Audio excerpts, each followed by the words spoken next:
What's up, gang? It's your boy Dre, and this is Trend with Dre.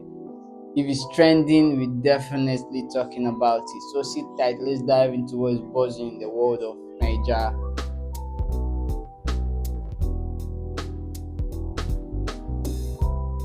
So earlier on today we saw an apology letter from the desk of Senator Natasha straight to the Senate President Godswill Obut Akpabio.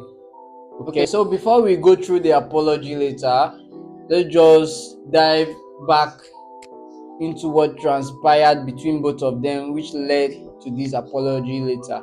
For those of you who haven't been updated, okay, so it started by Natasha, Senator Natasha, giving a petition to the Senate, sexual harassment from the Senate President. Okay, so let me just read the headlines of the petition. It says, and I quote: "Petition against Senator Godswill Akpabio for sexual harassment, abuse of office, and malicious construction of my legislative function." Wow, that was a very, very bold move from the Senator Natasha.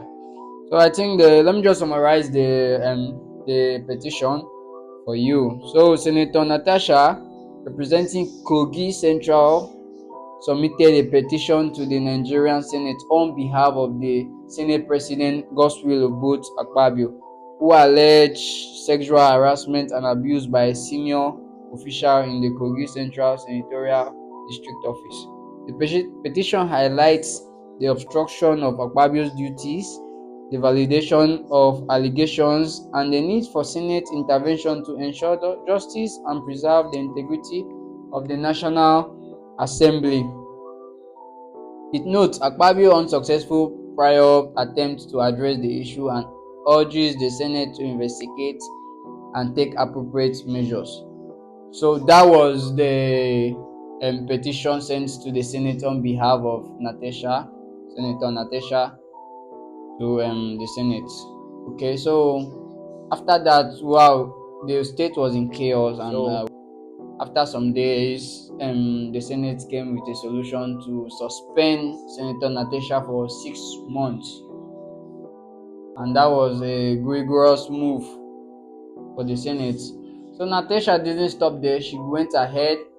She didn't keep her mouth shut. Even so, before the apology letter, I don't know. The apology letter is very sarcastic, but before then, let's just take a look back what Natasha herself had to say about the whole situation. It all started about a year ago, where the Senate President made sexual advances at me. He also has publicly made sexual remarks, whereby last year on the floor of the Senate, he shut me down during a debate saying that I am not in a nightclub. And then because I refused to yield into his demands, malice developed. And from that malice, he denied me several rights. I was denied speaking on the floor. I could not raise my motions. I couldn't participate in debates. And I was removed for a number of international activities.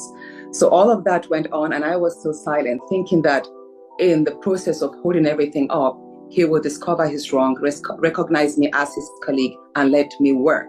But no, it got worse. On the 4th of February this year, he removed me as chairperson of the Committee on Local Content. And 2 weeks after, he, in a bid to take away my visual presence in the Senate, he moved my seat to a far corner. And that was where all broke loose. I lost it. I couldn't take any more of his attacks on me, and I spoke out on the floor. I refused to take to the seats. So let's just dive into the apology by Natasha. Okay, so I will just read it through for you guys to hear, then I will just briefly explain. So directly from Senator Natasha's desk, it says satirical apology letter from the desk of Senator Natasha Akpoti Adugan. Dear distinguished Senator Senate President Godswill Akpabio, it is with the deepest sarcasm and utmost theatrical regret that I tender this apology for the grievous crime of possessing dignity and self-respect in your most exalted presence. I have reflected extensively on my unforgivable failure to recognize that legislature success in certain quarters is apparently not earned through merit, but through the ancient art of compliance of the very personal kind.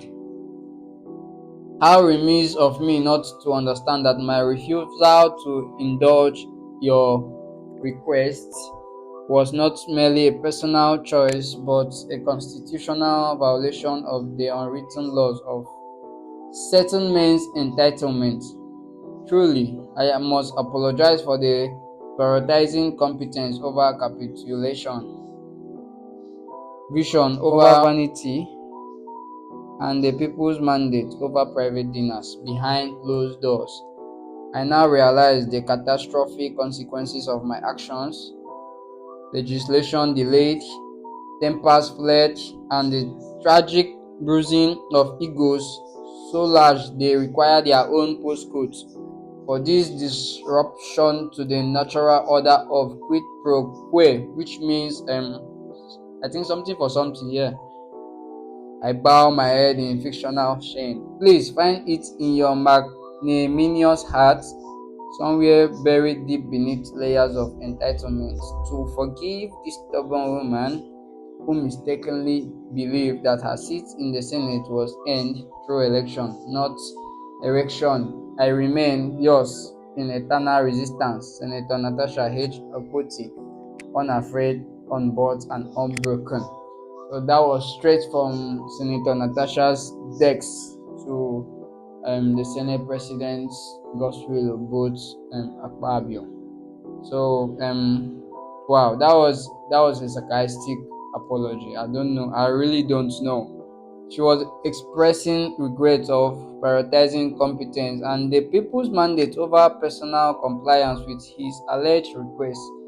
She sarcastically acknowledged the consequences of her actions, such as legislative delays and bruised egos, and seeks forgiveness for believing her Senate seat was earned through election, not personal favors. The tone is sharp, highlighting her defiance and commitment to the integrity.